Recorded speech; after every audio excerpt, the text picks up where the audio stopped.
Every winter, I pack my car full of whatever I can fit into it and drive the 27 hours to Phoenix, Arizona. Over 1,000 miles separates my two homes, and while I could easily fly in like 4 hours, I like to have my car while I'm living somewhere. Honestly, spending 6 months without having a car I think would drive me absolutely insane. This will be my third time driving across the country by myself. This will be the sixth time I've driven in total, as the other few times I've been a co-pilot or followed my boyfriend across the country. I have seen a lot of the United States, from the beautiful red rocks of Arizona and the Rockies of Colorado to the not so exciting plains of Kansas and Nebraska. As a young woman who has driven across the country a lot in the past few years, I have learned a lot that isn't just about driving. I have learned a few tips and tricks of the trade of moving and traveling across the country. There's actually a lot that goes into traveling across the country by yourself. So maybe you're planning to move across the country like I do, and you're starting your life all over in a brand new state. Or maybe you're going on a once-in-a-lifetime road trip with your trusty car as your only companion. I hope a few of these tips you can take with you on the road, and I really hope that maybe something somewhere here will resonate with someone and make their road trip experience a lot better. Maybe you just need the confidence to take that trip, or you're listening to this as you drive across the country. Maybe it'll make you feel less alone as you travel or as you're getting ready to move. These are a few things I've learned over the years as I've driven across the country, and I really hope that it resonates with someone out there. All right, let's get started.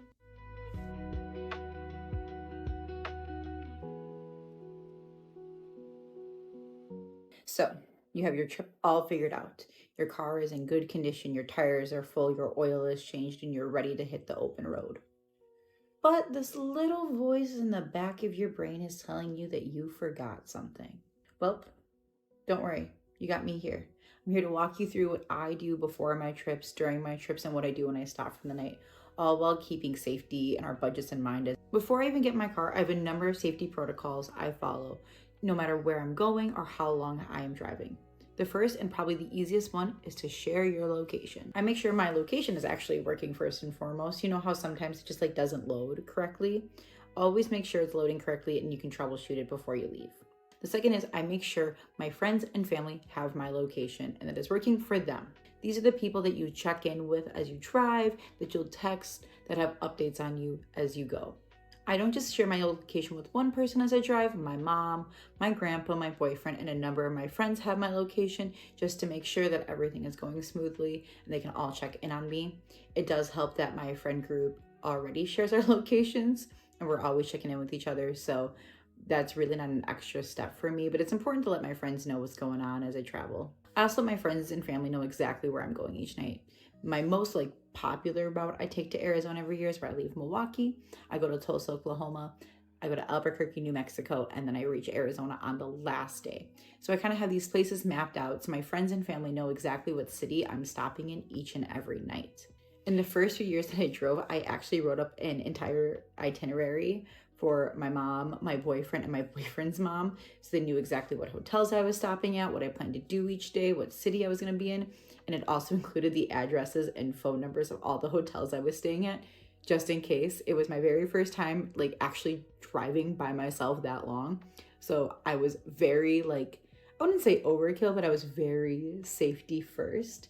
I'm happy I did it though. Don't get me wrong. I don't do it as much anymore, but I do send a screenshot usually of the hotel I'm staying at to my boyfriend, my boyfriend's mom, and my mom, just so people know where I'm at each night, specific locations. Before I leave, I also try to kind of plan out my fun stops. Where am I going to go on the trip?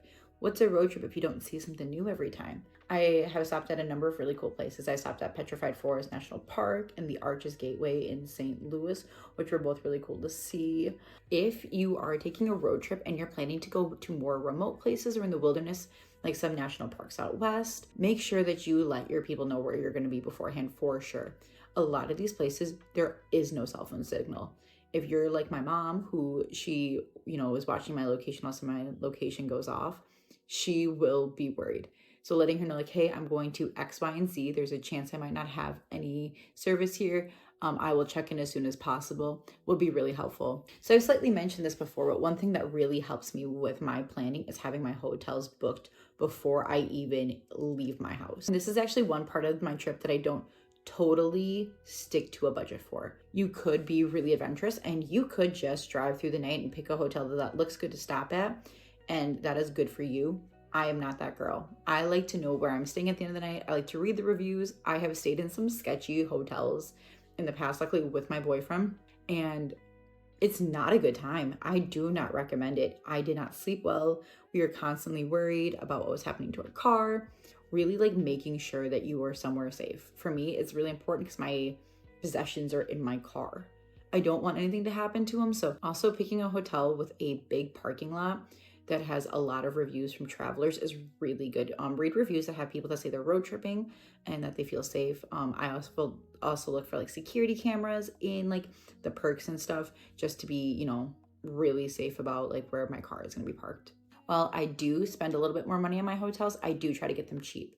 I will often use my credit card rewards. I am a Marriott member and I will try to use my points for that. Or I also, I think Hotels.com Expedia is like the one key perks.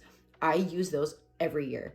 I book like my hotel on the way back, like using like with my credit card, and then I'll like use the perks for the other way. So it's a really good way to save some money if you do want to go for a nicer hotel.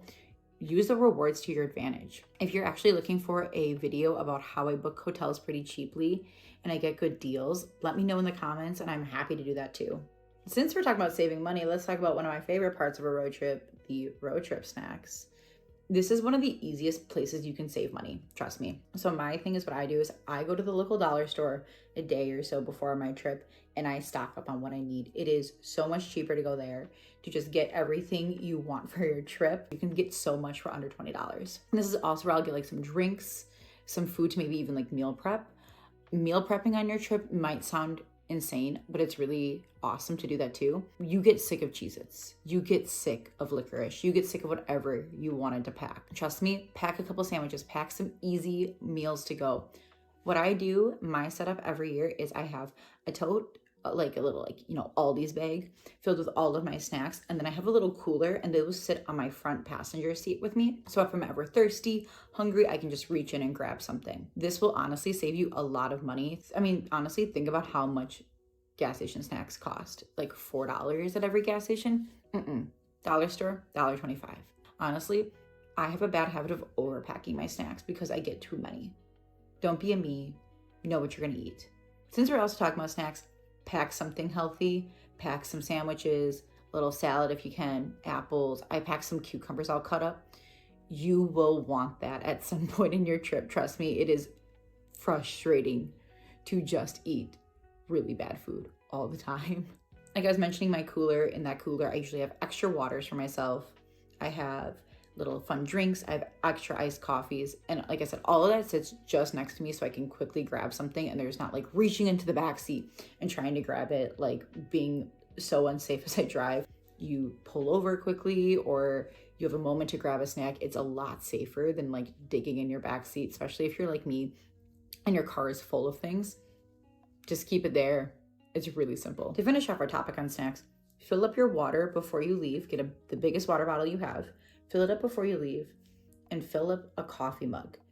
Think about how much money you can just save by like bringing your own coffee for the first leg of the trip. If you really want to stop at your favorite local coffee shop or you have somewhere to go, that's one thing. Totally on you. This is not like a, you know, how-to guide for everyone, but if you really want to save money, just fill all of your stuff up before you leave. It'll be really helpful.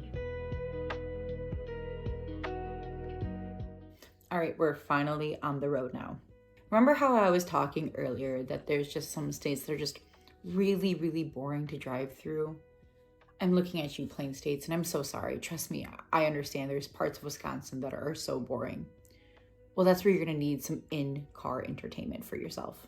Last year on my drive to Arizona, and I am a little embarrassed to admit this, I was so bored driving through these like super small towns in Kansas that every time I got to the town, I would like roll down the windows.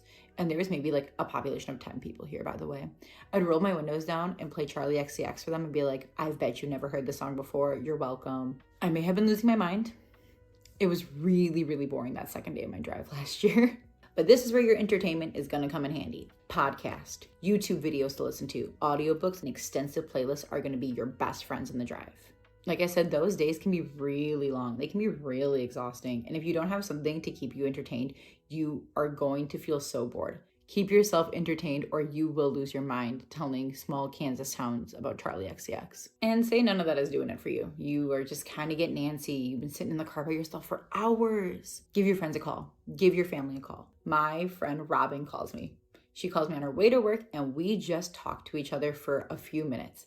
It is a great way for me to like get a break in like the day-to-day silence of my car. But it's also really nice to like, for her, she's just to vent, to get some things off her chest before she steps into work for the day. I love it. I love having friends that want to give me a call every year. Like it's become a little tradition now. We've been doing it for literally 3 years.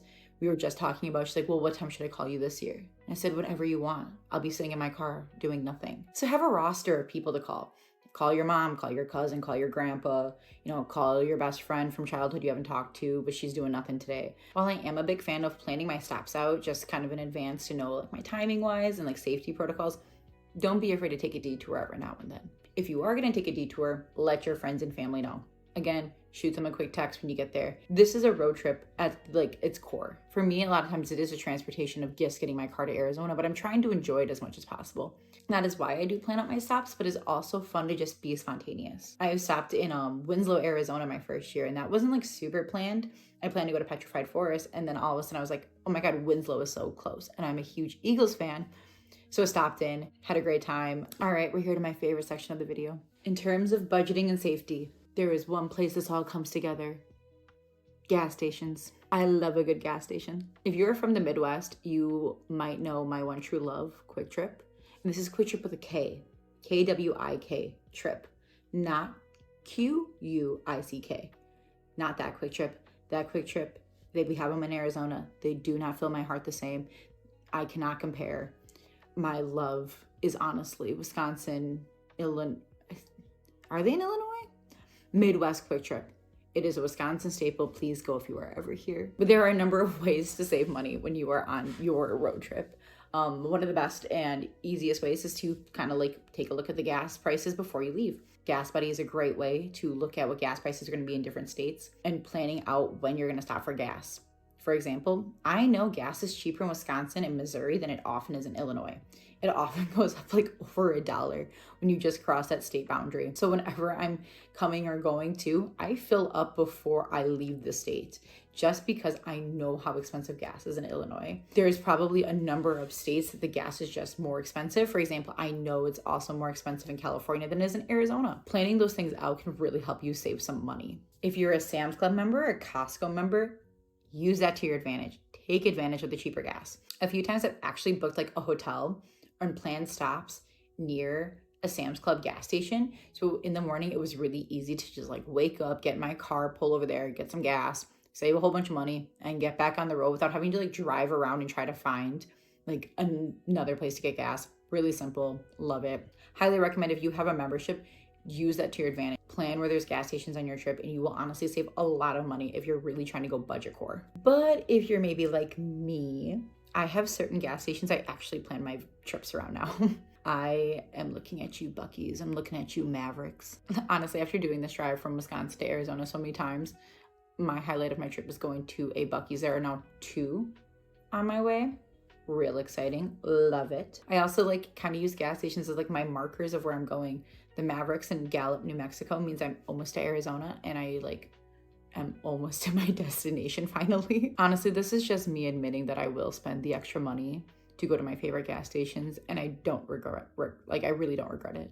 I will get the snacks at Buc-ee's. I will spend the extra money. I will spend the extra time to go there. It has become the highlight of my life, I think. I'm not perfect. I'm just human. All right, we are finally stopping for the night. I am exhausted, I am tired, I'm hungry, but I have to make sure I am safe at my hotel. After I check in, I always go inspect the room, make sure everything is good. This is when I then run out to my car and make sure it is parked in a safe location. I try to park under streetlights or in view of a security camera in the parking lot, or even like if I have like a window facing the parking lot in my room, I will try to park it over there just to be safe. What I bring into the hotel is very little actually. I only bring my duffel bag and my laptop bag in every single night. My duffel bag has everything I need, and then my laptop bag has just like whatever electronics I need that I don't want to keep in the car overnight. Everything else in my car will get covered up by the blankets I keep in there. I keep usually 1 or 2 to make sure I can cover the entire like backseat of my car. I have a lot of stuff though when I'm traveling. I'm practically moving my entire life. So there's so much in my car that like I just have to cover it up. I think it's really safe to make sure people kind of like don't see what's in your car if you have like, you know, something valuable. I often travel with my snowboard. My snowboard is just like sitting out there. I don't want people to like be like, oh my God, a snowboard, I'm gonna take that. Just cover it up. It's really easy to bring a couple blankets, especially if you're moving or you're taking a long distance like trip. You might just want those blankets anyways in your car. Even if you're just on a casual road trip, I recommend bringing a few blankets just to cover things up at night. It's really easy, and that way it just keeps your valuables safe, and you know, people aren't like looking in your car. Honestly, another one of my favorite ways to save money is a good old hotel breakfast. I love a hotel breakfast. It kind of means like one of my meals are free.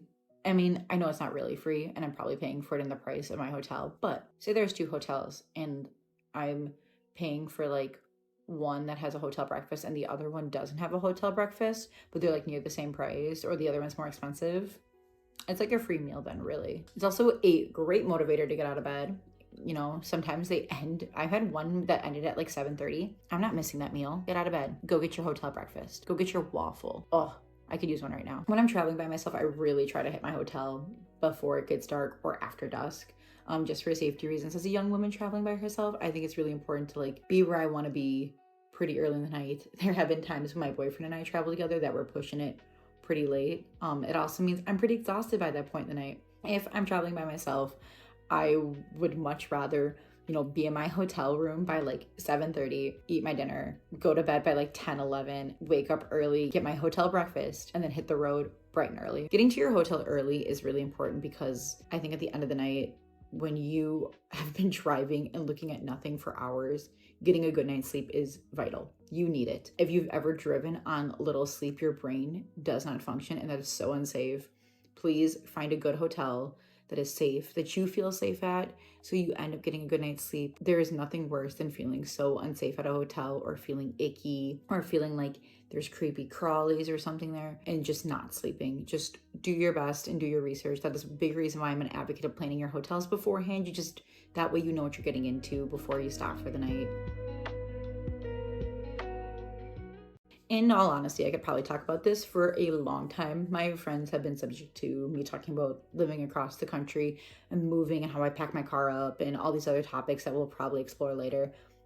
But for now, I am happy to just teach you some of the basics of what I have learned over the years while driving across the country every 6 months of my life, which is crazy to say sometimes. If you are planning a big road trip and you are going over multiple states in multiple days, here's my TLDR tips for your upcoming trip. 1, for safety, research and book your hotels beforehand. 2, save money by packing your own snacks and drinks that you prep before your trip. 3, keep your people in the loop. 4, use your resources to save money on gas. 5, have a safe hotel where you can get a good night's rest at the end of every day. I truly love driving across the country by myself. Over the past couple of years, a lot of people have asked if they could drive with me or if I would like a companion. As much as I do love other people, I love being with myself more. I really like that it gives me time to think, time to process things, time to just kind of sit with myself and my own thoughts. I like to listen to my audiobooks and my podcast. It is a great time to just kind of like focus on one thing. And I think that's really nice. It's really good for my brain. But I really hope this inspires someone to take a road trip. I think you do need to be safe on the road. I think there's a lot of scary things that can happen, but I don't think you should live in fear of going on a road trip because you've heard of the bad things. I've done the road trip a number of times and I've felt very safe, but that means staying vigilant and staying alert. If something doesn't feel right on your trip, leave. It is much easier to get another hotel or to go to a different gas station than to be in an unsafe situation. Safety should be your number 1 priority while you're on the road. Well, I hope this gives you all a little bit of courage or a little bit of excitement of your upcoming road trips, or it gives you some inspiration. I really hope that you get to see a little bit more of the country and know that driving in your car isn't, something to be super worried about. Just be safe and be alert. Make sure you pack well and get some snacks and you sleep well. That's really important. All right, until next time, take care of yourselves and thanks for watching. I hope that was good. I hope something was usable in there.